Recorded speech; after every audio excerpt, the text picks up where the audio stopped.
Syederalun, pabrik pupuk alami yang dibangun oleh Bupati Pidi Roni Ahmad alias Abu Syik di pedalaman Pidi telah mulai berproduksi.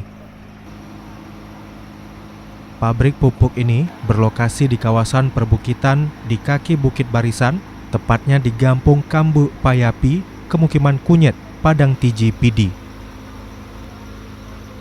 Pabrik pupuk alami berskala kecil ini berjarak sekitar 20 km dari kota Sigli, ibu kota Kabupaten Pidi.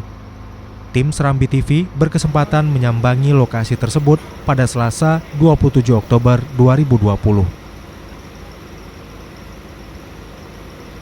Dalam wawancara singkat yang disiarkan langsung di laman Facebook serambinews.com, Abu Syik mengatakan material pembuatan pupuk seluruhnya dipasok dari daerah Pidi. Selain dipakai sendiri, pupuk alami atau tanpa campuran bahan kimia ini juga dibagi-bagi gratis kepada sejumlah petani di Kabupaten Pidi. Sekarang nggak produksi atau gimana? Sampai kemana nih Abu Syik? Apa ada dibagi-bagi masyarakat? Ini sudah produksi. Sudah produksi. Sudah produksi, sebagian banyak yang sudah kita bagi-bagi buat masyarakat. Tapi hanya sebagai ekstra. Itu sosial lah bagi saya. Jadi karena selagi saya masih hidup, apa yang harus bisa saya lakukan terhadap masyarakat saya. Nah, buat sementara ini banyak juga.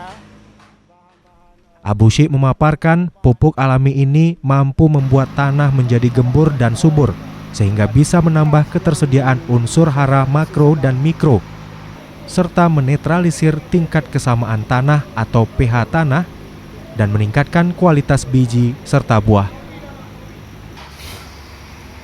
Bupati Pidi yang berlatar belakang kombatan GAM ini mengatakan ia bersama para petani di Pidi telah menguji coba penggunaan pupuk ini pada beberapa jenis tanaman seperti coklat, pohon mangga, jagung, pisang, hingga durian.